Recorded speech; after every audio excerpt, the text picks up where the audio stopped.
Hello, Alyssa here. Before I get started with my review for Strange New Worlds Season 2, Episode 8, I want to first take a moment to address last week's episode, or really the episode from a few days ago, Season 2, Episode 7, Those Old Scientists. So I gave it a 9 out of 10. And in fact, my initial knee-jerk reaction after watching it was felt like an 8. I didn't know what to make of it. It wasn't quite what I was expecting.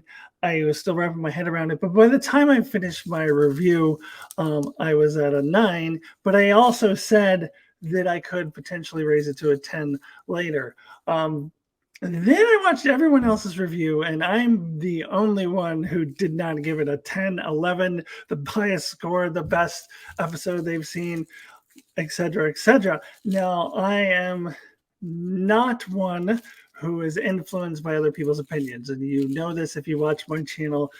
If other people are all saying something is the greatest thing ever, such as like the movie with Michelle Yeoh, Everything Everywhere All at Once, I was not persuaded by all the people saying it's the best thing they've ever seen in their lives, and it just wasn't for me. It was, I think, I gave it an 8, but I did not move on it because it's my opinion.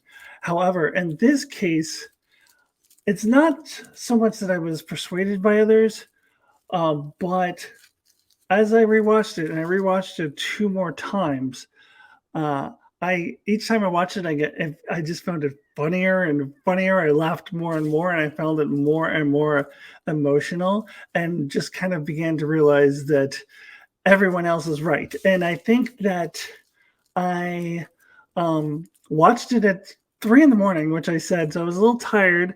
I'd been partying all night, a little sleep deprived. And my brain just didn't know how to process it. So something that I needed to sit on. As I said, it started with an 8, went to a 9, and then now I am here to officially announce that my new rating for Season 2, Episode 7, Those Old Scientists, is a 10, an absolute 10. And in fact, it's probably my second favorite episode of the series, behind Quality of Mercy. I don't know. I'll do like a tomorrow again, because that was up there too. That could be in competition with it. But it is close to being my second favorite episode of the series, and it is an absolute 10. I don't even know what I was thinking giving it a 9. This is actually similar to something that I did with Lower Decks last season, with the episode Here All Trust Nothing, which was the Deep Space Nine crossover episode, where I initially gave it a 9.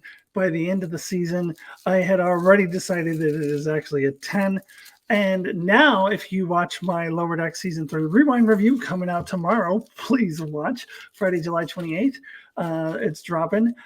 I not only consider it a 10, but I consider it kind of in a 3-way tie for the best episode of Lower Decks. I'm not sure exactly which one I would put at the top, but there's 3 episodes that I consider to be kind of a tie for number 1, the best episode of Lower Decks, and Here All Trust Nothing is one of them, and it started as a 9. So I think that this episode, Those Old Scientists, has taken a similar journey, although it will never top Quality of Mercy.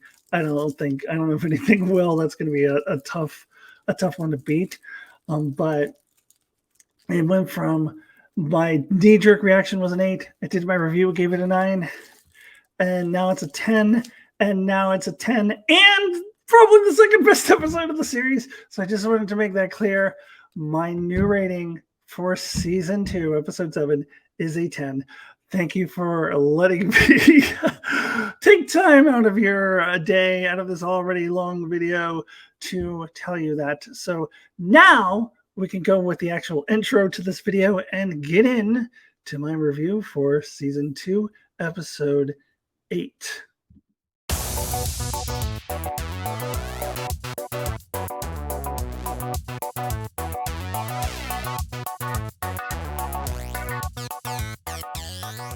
All right, now we can properly get into the episode that I'm actually here to review. Season 2, Episode 8, Under the Cloak of War. A spoiler warning does apply if you have not seen up to the end of this episode. So here we are on July 27th, and we did, in fact, get season 2, episode 8. I erroneously said at the end of my last review that we wouldn't get a new episode till August 3rd because I hadn't yet checked out the situation and realized that actually, no, we are getting an episode on July 27th.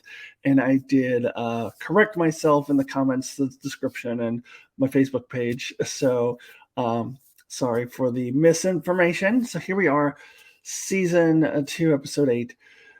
So this is the darkest episode of Strange New Worlds, I think. The only one that probably would come close would be the Gorn episode from last year, but I think this definitely is the darkest episode. It reminded me a lot tonally of Deep Space Nine episodes, especially with Deep Space Nine episodes that deal with Kira's past and the Cardassian War.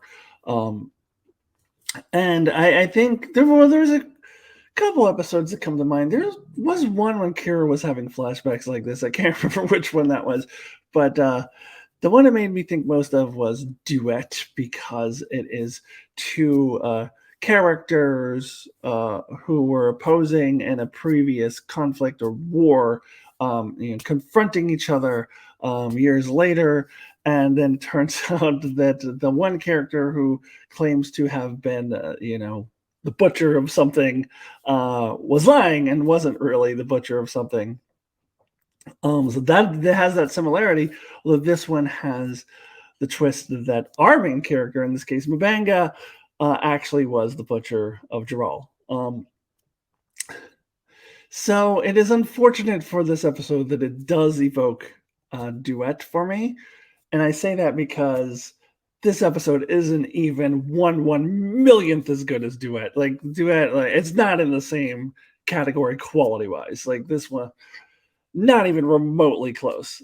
It reminds me of it because it has similar plot devices, but not even remotely close, unfortunately.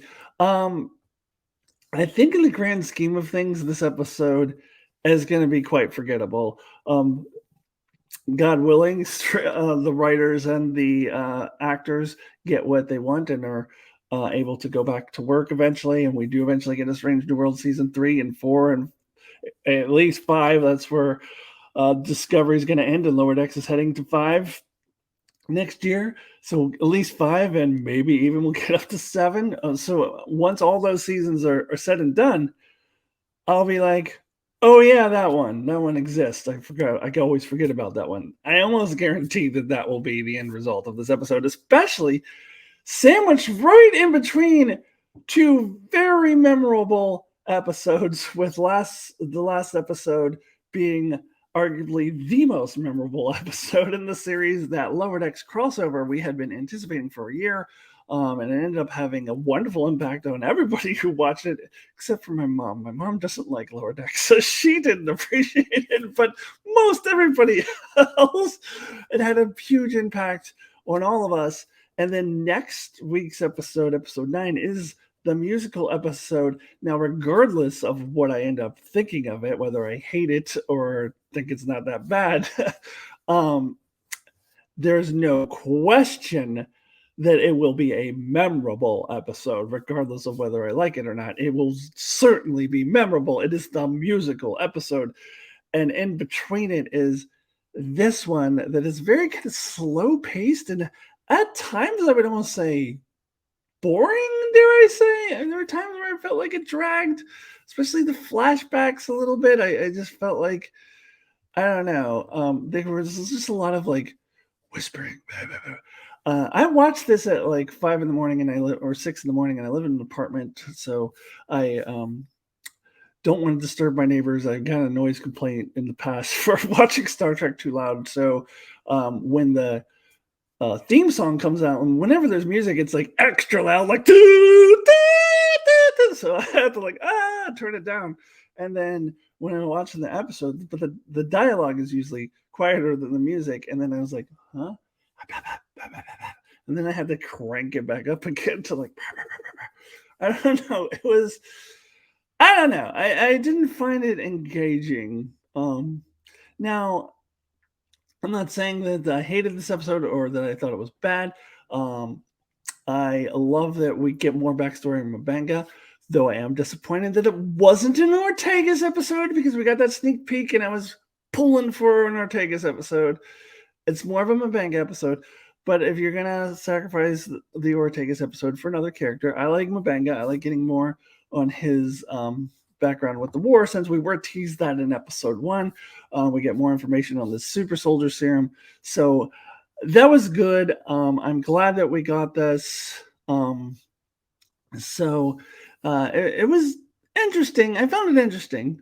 And I like how they contrasted Pike's optimistic view and the view of people who weren't in the war. Uhura is another one, compared to the people who went through the war. And then Una trying to bridge that gap and going up to Pike and being like, hey, so this is really affecting people on our ship, you know? So I liked all that. So there's good stuff in here. I'm not saying like it was a bad episode or anything. I'm just saying it's a forgettable one. Like in the grand scheme of things, when we get to season 5, 6, 7, or however far this goes, I'm gonna be like, oh yeah, that one. Kind of forgot about that. I mean, I almost guaranteed that will be the end result of this episode. All right. I don't have a lot of time for this review this morning.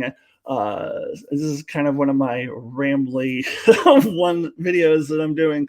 But I do have a few more thoughts before I get out of here. So let me get into a little bit of the details. Okay, so I kind of want to start with the flashbacks because we did the beginning part. We kind of already saw the thrust of it on the sneak peek scene, that Ortega scene. It made me hope that we had an Ortega centric episode when we didn't. So the flashbacks we get pretty almost immediately after the credits, and first of all, one of the first people we see is Clint Howard, who now has he been in every single Star Trek series? He was in the original series. He was that weird alien baby thing in the Cobra Knight maneuver. I believe he was in Next Generation. I know he played a Ferengi in Enterprise. I'm pretty sure he was in Deep Space Nine. Yeah, I don't know. Was he in Voyager? And I think he was in Lower Decks. He was definitely in Discovery. I don't know about Picard. Has he been in every single Star Trek show ever made, or is he missing one? I am not sure. Leave a comment. But it was fun to say. I was like, oh, Clint Howard. He's still making cameos in Star Trek episodes. Anyways, so that aside, I think that this episode does do a good job of showing us what was told to us back in episode 1 between Chapel and Mabanga, kind of their history, because it was very effective and just demonstrating like the really bleakness of the war and the dire situation that they're in. It was a lot of good attention to detail.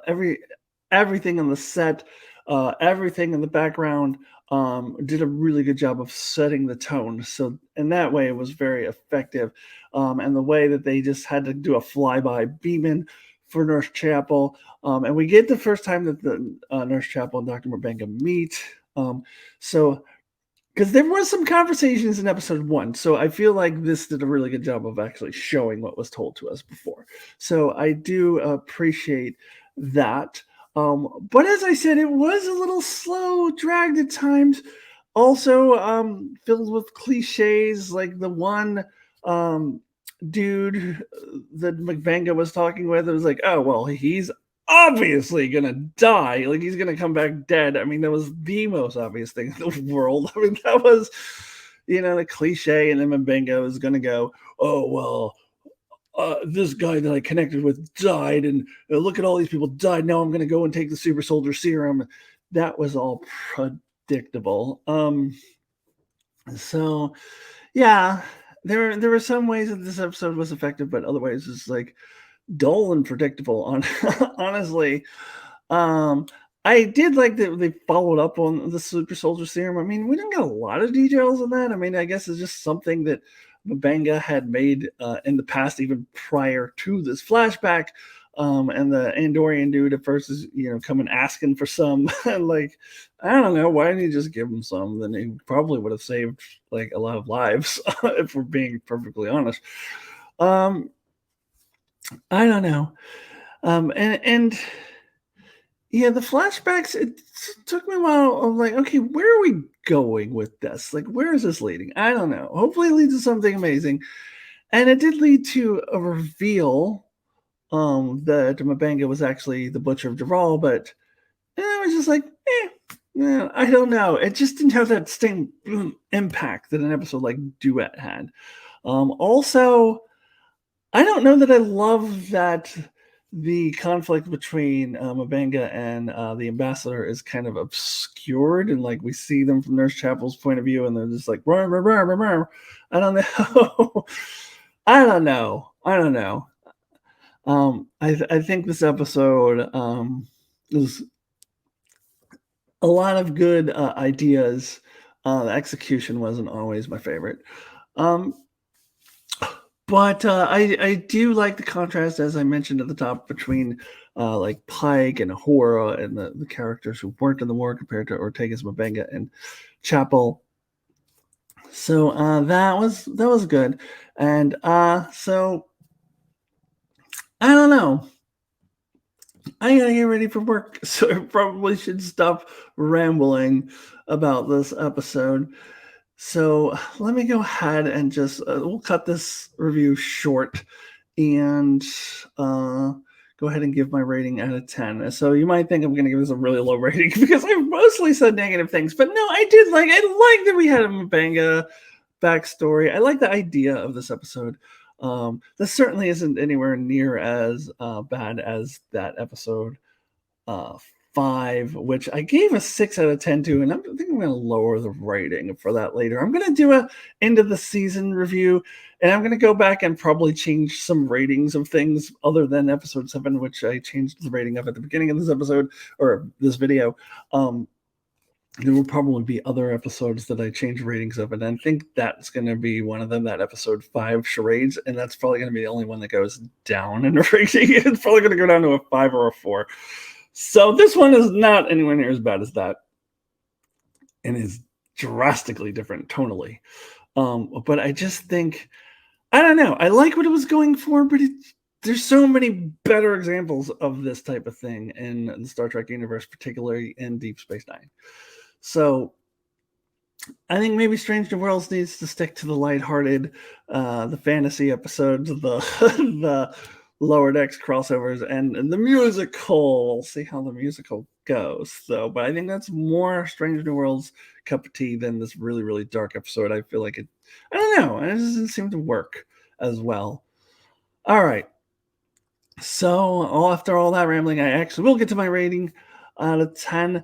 So, my rating out of 10 for Star Trek Strange New Worlds Season 2, Episode 8, Under the Cloak of War, is a 7. So, maybe probably not as low as you thought it was going to be because I keep saying all this negative stuff.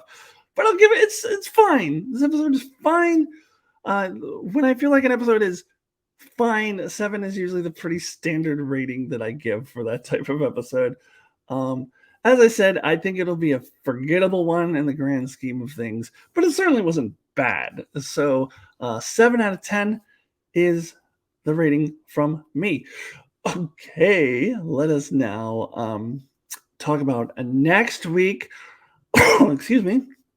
I will be back to review Season 2, Episode 9, Subspace Rhapsody, the musical episode. I'm curious about it, but I'm very skeptical. Very. Like, I feel like the best case scenario is me going, oh, that wasn't so bad.